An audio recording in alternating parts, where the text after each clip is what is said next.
തൊട്ടടുത്താണെങ്കിലും 1 കോടി രൂപ ഞാൻ ഈ പറയുന്ന രാജീവ് ചന്ദ്രശേഖരന് കൊടുക്കാം. അതല്ലാതെ ഒരു ബേസ് ഇല്ലാത്ത കാര്യം പറഞ്ഞുകൊണ്ട് ആൾക്കാരെ പറ്റിക്കുക. നുണ ഫാക്ടറി എന്ന് പറഞ്ഞാൽ ഇതുപോലെ ഒരു നുണ ഫാക്ടറി. അത് കഴിഞ്ഞ് BJP വെച്ചിരിക്കുന്ന മറ്റേതാണ് മാലിന്യ നിർമ്മാർജ്ജനം. ഈ മാലിന്യങ്ങളെ നിർമ്മാർജ്ജിക്കുക എന്ന് പറയുന്നത് ആദ്യം BJPക്കകത്തുള്ള ലീഡേഴ്സിനെ. ആരാണ്? തുഷാർ വെള്ളാപ്പള്ളി, കാട്ടുകള്ളനായ വെള്ളാപ്പള്ളിയുടെ മകൻ. അതുപോലെ മോദിയുടെ പേരും സംഘത്തിൻ്റെ പേരും പറഞ്ഞുകൊണ്ട് ഈ ആൾക്കാരെ പറ്റിക്കുന്നതിന് ഒരു അറുതി വരണം. ഇത് ഞാനും ഒരു പഴയ RSSകാരനാണ്, അത് നിങ്ങൾക്കൊക്കെ അറിയാം. BJP ഈ ഒരു അവസരത്തിൽ എന്തുകൊണ്ട് ഞാൻ ഇങ്ങനെ പറയുന്നു എന്ന് വെച്ചാൽ ഇത് എൻ്റെ വാക്ക് മാത്രമല്ല, ഒരുപാട് സ്വയം സേവകരുടെയും ഇവിടുത്തെ ജനങ്ങളുടെയും വാക്കാണ്. അപ്പോൾ ഇവർ മുന്നോട്ട് വെക്കുന്ന ആശയങ്ങൾ, അതുപോലെ പി സി ജോർജിൻ്റെ കോൺട്രിബ്യൂഷൻ എന്താണ്? ഒരു പൊളിറ്റിക്കൽ എത്തിക്സ് ഇല്ലാത്തൊരു മനുഷ്യൻ. ഇവിടുത്തെ KKR, ബ്ലാക്ക് പോലുള്ള ഇവിടുത്തെ ഹോസ്പിറ്റൽസ് അത്രയും വിലയ്ക്ക് മേടിച്ചുകൊണ്ടിരിക്കുന്ന ആ ഒരു കോക്കസും ഇവരും തമ്മിലുള്ള ബന്ധം എന്താണ്? അതുപോലെ ഈ പറയുന്ന അനൂപ് ആൻ്റണി പറഞ്ഞു 5 കോടി രൂപയാണ് MLA ഫണ്ടെങ്കിൽ നമുക്ക് അൺലിമിറ്റഡ് ഫണ്ടാണ് വരാൻ പോകുന്നത്. ഈ അൺലിമിറ്റഡ് ഫണ്ടിൻ്റെ സോഴ്സ് ആയിരുന്നു FCRA റിലീസ് ചെയ്ത് കൊടുക്കാമെന്ന് പറഞ്ഞിട്ടുള്ള വാഗ്ദാനമായിരുന്നു. അത് നിത്യാനന്ദ റായ്ജിയെ പോലുള്ള യഥാർത്ഥ ഭാരതീയൻ, യഥാർത്ഥ രാജ്യത്തിൻ്റെ വികാരം ഉയർത്തിപ്പിടിക്കുന്ന വ്യക്തി ലോകസഭയിലും ചർച്ച ചെയ്തിട്ട് അവിടെ പാർലമെൻറ്റിൽ അവതരിപ്പിച്ച എന്താണ് നിയമമെന്ന് നമുക്ക് കണ്ടതാണ്. ഇത് നമ്മുടെ കുറച്ച് അച്ചായന്മാരും അതുപോലെ തന്നെ കുറച്ച് ബിഷപ്പുമാരും വരട്ടിയാൽ ആ നിയമം മാറില്ല എന്നുള്ളത് ഞാൻ ജനസംശയത്തിൽ തന്നെ ഞാനിത് ഒന്നുകൂടെ ആവർത്തിച്ച് പറയുന്ന കാര്യമാണ്. അതുപോലെ തന്നെ ആൾക്കാരെ, സരസ്വതി ടീച്ചറെ ജാതിയുടെ പേര് പറഞ്ഞ് സരസ്വതി ടീച്ചറിനെ മാറ്റിയത് നരേന്ദ്രമോദിക്ക് ഏറ്റവും ഇഷ്ടപ്പെട്ട് സ്ത്രീകളെ ബഹുമാനിക്കുന്ന നരേന്ദ്രമോദി കൊണ്ടുവന്ന ഒരു ടീച്ചറുടെ കുഴിമാടം വെച്ച് ടീച്ചറിനെ BJP അഭയം കൊടുത്തു. ആ ടീച്ചറുടെ ഗതി എന്താണ്? പ്രസ് ക്ലബ്ബിൽ മെനഞ്ഞാന്ന് നമ്മൾ നടത്തിയ പ്രസ് ക്ലബ്ബിൽ ടീച്ചർ തുറന്നു പറഞ്ഞു ടീച്ചറിനെ അവഗണിക്കുന്നത് ജാതിയുടെ പേരിലാണ്. അതുപോലെ തന്നെ സുരേന്ദ്രനെ പോലുള്ള ആൾക്കാരും ഈ രാജീവ് ചന്ദ്രശേഖരനെ പോലുള്ള ആൾക്കാരും ഇത്തരം ആൾക്കാരെ ജാതിയുടെ പേരിൽ വളരാൻ സമ്മതിച്ചിട്ടില്ല. അവരെക്കാളും ഉയരുന്നു എന്ന് കാണുന്ന എല്ലാവരെയും ചവിട്ടി താഴ്ത്തുകയാണ്. എത്ര BJPയിൽ യോഗ്യരായിട്ടുള്ളവരുണ്ട്? അവരെ ആരെങ്കിലും വെച്ചോ? 2020 കൊണ്ടുവന്നു. അത്തം പിത്തും ഇല്ലാത്ത പൊളിറ്റിക്സുമായി ബന്ധപ്പെട്ട് ഒരു രീതിയുമില്ലാത്ത പിള്ളേരെ കൊണ്ടുവന്നു. റീല് ഇട്ട് നടക്കുന്നവർ, ബിഗ് ബോസുകാരെ, ഇവരെയാണോ ഒരു ഇത്രയും വലിയ ശക്തമായ ഒരു പാർട്ടിയുടെ പ്രതിനിധിയായിട്ട് കൊണ്ടുവരേണ്ടത്? ഇതിനെ ആർക്കും ചോദിക്കാൻ പറ്റില്ല. ആരെങ്കിലും പറഞ്ഞു കഴിഞ്ഞാൽ അവർ അപ്പം തന്നെ അതിൽ നിന്ന് പുറത്താക്കുക. അപ്പോൾ ഈ രാജീവ് ചന്ദ്രശേഖരൻ്റെ കോക്കസ് ലക്ഷ്യം വെക്കുന്നത് വില്ലിംഗ്ടൺ ഐലൻഡ് പോലുള്ള പല റിയൽ എസ്റ്റേറ്റ് ബിസിനസ്സുകളാണ്. അല്ലാതെ ജനങ്ങളുടെ ആവശ്യമല്ല. അവർ നിയമത്തിൽ വന്നിട്ട് അവിടെ നിയമം വന്ന് അയാൾ എന്തെങ്കിലും ചെയ്തോ എന്ന് ചോദിച്ചു കഴിഞ്ഞാൽ, തിരുവനന്തപുരത്ത് എന്തെങ്കിലും ചെയ്തോ എന്ന് ചോദിച്ചാൽ നിങ്ങൾക്കറിയാം, കഴിഞ്ഞ ഇലക്ഷൻ ഇയാൾ ഇവിടുന്ന് ഓടിയിട്ട് പറഞ്ഞ ഒരൊറ്റ വാക്കേ ഉള്ളൂ, എനിക്ക് രാഷ്ട്രീയം വേണ്ട, ഞാൻ രാഷ്ട്രീയം വിട്ടു. രാഷ്ട്രീയം ഇങ്ങനെയല്ല, ജനങ്ങളുമായി ഇടപെടണം. വെള്ളിക്കരണ്ടി വന്ന ആളല്ല രാജീവ് ചന്ദ്രശേഖരൻ എന്ന് പറഞ്ഞ ഒരു റോബോട്ടിക് ലയറാണ്. അതുപോലെ ഒരുപാട് റോബോട്ടിക് ലയേഴ്സാണ് ഇന്ന് BJPയെ കൺട്രോൾ ചെയ്യുന്നത്. ഇവർക്ക് വർഗീയത മാത്രം പറയണം, ഇവർക്ക് രാഷ്ട്രീയത്തിൻ്റെ പേര് പറഞ്ഞ് ഇവരുടെ കീശ വീർപ്പിക്കണം.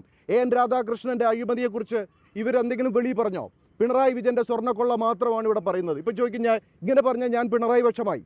പിണറായി വിജയനും ഭദ്രാനന്ദും ഒരുപാട് വേട്ടയാടപ്പെട്ടതാണ്. പ്രത്യേകിച്ച് BJPക്കകത്തൊരു വൻ നായർ ലോബി കിടപ്പുണ്ട്, ഒരു വൻ നായർ ലോബി.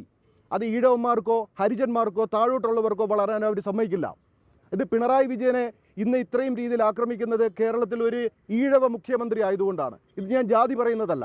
ഇവർക്ക് വേണ്ടത് ഇവരുടേതായ ആൾക്കാർ. ഇപ്പോൾ രാജീവ് ചന്ദ്രശേഖരൻ നടത്തിയ കൊള്ള, രാജീവ് ചന്ദ്രശേഖരൻ നടത്തിയ തെണ്ടിത്തരങ്ങൾ ആരെങ്കിലും പറയുന്നുണ്ടോ? BJP പറയുന്നുണ്ടോ? അയാളെ ഗ്ലോറിഫൈ ചെയ്യാനല്ലേ ശ്രമിക്കുന്നത്. അതേസമയത്ത് വേറെ ആരെങ്കിലും ഇതുപോലെ പറഞ്ഞിട്ടുണ്ടെങ്കിൽ ആ വ്യക്തിയെ എല്ലാ രീതിയിലും തേജോവധം ചെയ്യും. സാമ്പത്തിക കള്ളക്കേസ് പറയും, പെണ്ണ് കേസ് പറയും, അതുപോലെ തന്നെ രാജ്യദ്രോഹിയാക്കും. അപ്പോൾ അതുപോലെ തന്നെ ഇവർ പറയുന്നുണ്ട് ഇവർ എല്ലാവരെയും തുല്യമായി കാണുന്നു എന്ന്. അങ്ങനെയാണെങ്കിൽ ഈ പറയുന്ന നിയമസഭാ തെരഞ്ഞെടുപ്പ് വരുന്ന സമയത്ത് ഒരു മുസ്ലിം സ്ഥാനാർത്ഥിക്ക് ഒരു സീറ്റ് ഇവർ കൊടുത്തോ? എത്രയോ ആൾക്കാർ, നല്ല ആൾക്കാരുണ്ട്. ഒരു മുസ്ലിം സ്ഥാനാർത്ഥിക്ക് സീറ്റ് കൊടുത്തോ? എന്തുകൊണ്ട്? അതാണ് ഞാൻ പറയുന്നത്, ഇത് ബിഷപ്പ് ജനതാ പാർട്ടിയായി പോയെന്ന്. ഇവിടെ ബിഷപ്പുമാരാണ് BJP എന്ത് ചെയ്യണമെന്ന് തീരുമാനിക്കുന്നത്. അതിൻ്റെ ഭാഗമായിട്ടാണ് ഷോൺ ജോർജിനെയും അതിൻ്റെ PC ജോർജിനെയും അതുപോലെ തന്നെ അനൂപ് ആൻ്റണിയെ കൊണ്ടുവന്നത്. അനൂപ് ആൻ്റണി എന്ത് പണിയാണ് ഡൽഹി ചെയ്തതെന്ന് നിങ്ങൾ അന്വേഷിച്ചിട്ടുണ്ടോ? എന്താണ് അയാളുടെ പണി? വെളിയിൽ പറയാൻ പറ്റില്ല. ഷോണിൻ്റെ കോൺട്രിബ്യൂഷൻ എന്താണ്? ഷോൺ ഒരു നല്ല വ്യക്തിയാണ്, പക്ഷേ ഷോണിൻ്റെ അപ്പൻ എന്ന് പറയുന്ന ഇതുവരെ ഒരു അവസരവാദിയായ ഓപ്പർച്യൂണിസ്റ്റ് കേരള രാഷ്ട്രീയം കണ്ടിട്ടില്ല. അങ്ങനത്തെ ഒരാളെ എല്ലാ പാർട്ടിയും എടുത്ത് കളഞ്ഞൊരു വിഴുപ്പിനെ BJP എന്ന് പറയുന്ന ഒരുപാട് പേരുടെ ചോര കൊണ്ടുണ്ടാക്കിയ ഒരു പ്രസ്ഥാനമാണത്. അതൊരു പവിത്രമായ ഒരു ഇതാണ്. രാജീവ് ചന്ദ്രശേഖരനോട് വെല്ലുവിളിക്കുകയാണ്. രാജീവ് ചന്ദ്രശേഖരൻ താമരയുടെ അർത്ഥം എന്താണെന്ന് ആദ്യം പൊതുജനങ്ങളോട് പറയുക. എന്താണ് BJP എന്ന് പഠിക്കുക. കേരളത്തിൻ്റെ നാഗ്പൂറായ തിരുവനന്തപുരത്ത് ഒരു പുഷ്പാർച്ചനയെങ്കിലും ഡോക്ടർ ജിയുടെ പാദത്തിലിട്ടിട്ടാണോ ഇയാൾ ഇറങ്ങിയത്? ചട്ടമ്പി സ്വാമിയുടെ പാദത്തിൽ ഒരു പൂ ഇട്ടിട്ടുണ്ടോ?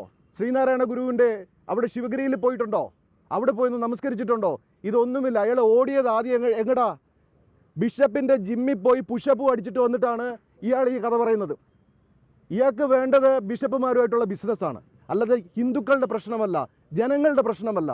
അപ്പം നിങ്ങൾ ഓരോരുത്തരും ഇതൊന്ന് ചിന്തിക്കുക. കാരണം ഇത്രയും പൊള്ള വാഗ്ദാനങ്ങൾ നൽകിയിട്ട്, അതുപോലെ തന്നെ SDP ആയിട്ടുള്ള സുരേന്ദ്രൻ്റെ ഡീൽ, സുരേന്ദ്രൻ കാണിക്കുന്നത് ഇതുപോലെ നമുക്കറിയാം. കാപ്പിക്കുരു കള്ളൻ നിങ്ങൾ മാധ്യമങ്ങൾ റിപ്പോർട്ട് ചെയ്തതാണ്. കാപ്പിക്കുരു മോട്ടിച്ച് റിയൽ എസ്റ്റേറ്റിൽ നിന്ന് കാപ്പിക്കുരു മോട്ടിച്ച ഈ കാപ്പിക്കുരു കള്ളനാണ് കേരളത്തിൻ്റെ തൊട്ടു മുമ്പിരുന്ന BJP അധ്യക്ഷൻ. അപ്പോൾ ഇതുപോലുള്ള കള്ളന്മാരെ മാറ്റി മാറ്റി നമ്മുടെ കർണാടകയിൽ അറിയാം, ഒരു ചന്ദന കൊള്ളക്കാരനെ വരെ BJP ഫോറസ്റ്റ് മന്ത്രിയാക്കിയ കഥകൾ നിങ്ങൾ കേട്ടിട്ടില്ലേ? അപ്പോൾ ഇതുപോലെ ഈ കള്ളന്മാരെ, പിന്നെ മറ്റൊരു പ്രധാന കാരണം, ഒരു കാര്യം നമ്മൾ മറന്നുപോകരുത്. ഡോക്ടർ പ്രതാപൻ, നരേന്ദ്രമോദിയെ പോലെ ഇത്രയും ലോക ആരാധ്യനായ സീറോ ക്രൈം റേറ്റ് ഉള്ള ഒരു മനുഷ്യൻ, അദ്ദേഹത്തിനെ കാണിച്ചിട്ട് ഈ കേരളത്തിൽ കൊണ്ടുവന്ന പ്രതാപൻ ആരാണ്? മെഡിട്രീന ഹോസ്പിറ്റലിൽ 100ഓളം കേസുകൾ അയാൾക്കെതിരെ എടുത്തിട്ടുണ്ട്. അതിൽ 2 FIR ആണ് ഇയാൾക്ക് ഇട്ടിരിക്കുന്നത്. പഴയ സാധനങ്ങളെ, പഴയ ഹാർട്ടിന് ഉപയോഗിക്കുന്ന സ്റ്റെൻറ്റും അതുപോലെ തന്നെ നമ്മുടെ നീഡിൽസും ഉപയോഗിച്ചുകൊണ്ട് ആൾക്കാരെ 5 ലക്ഷം രൂപ പ്രധാനമന്ത്രിയുടെ കയ്യിൽ നിന്നും ലോൺ എടുത്ത് ഇൻഷുറൻസ് എടുത്തിട്ട് ഈ പൈസ കൂടാതെ 2-3 ലക്ഷം രൂപ പേഷ്യൻസിൻ്റെ നിന്ന് മേടിച്ച് അത്രയും വലിയൊരു ക്രിമിനലിനെ കേരളത്തിൽ കൊണ്ട് നിർത്തിയിരിക്കുക. ഇതിൽ നിന്ന് എന്ത് സുരക്ഷയാണ് BJP ജനങ്ങൾക്ക് ഉറപ്പുവരുത്തുന്നത്? ഇതൊക്കെ ജനം ചിന്തിക്കണം. ഇത് UDF-ഉം LDF-ഉമാണ് ഇത് ചർച്ച ചെയ്യേണ്ടത്. അവർ മൗനം ഭജിച്ചത് കൊണ്ട് മാത്രമാണ് എനിക്കിങ്ങനെ വന്ന് ഇവിടെ സംസാരിക്കേണ്ടി വന്നത്. ഇത് UP-യിൽ അവസ്ഥ പോലെ ആവരുത് കേരളം. UP-യിൽ BJP ഭരിച്ച് എന്തൊക്കെയാണ് കാണിച്ചതെന്ന് നമുക്കറിയാം. അവസാനം അതെല്ലാം പോയി ഒരു കാലത്ത്. അതിനുശേഷം യോഗി വന്ന് എന്ത് ചെയ്തു? യോഗി വന്ന ഒരു മാറ്റം നിങ്ങൾക്കറിയാം. യോഗിയുടെ ചിന്തയല്ല കേരളത്തിൽ. അതുപോലെ തന്നെ ധർമ്മത്തിനെ പറ്റി യാതൊരു വെളിവും വെള്ളിയാഴ്ചയില്ലാത്ത കുറേ കപട രാഷ്ട്രീയവാദികളുടെ ഇടയിൽ നിന്നും, ഈ ചെന്നായ്ക്കളിൽ നിന്നും ജനങ്ങൾ സ്വയം രക്ഷ നേടേണ്ട ഒരു അവസരമാണിത്.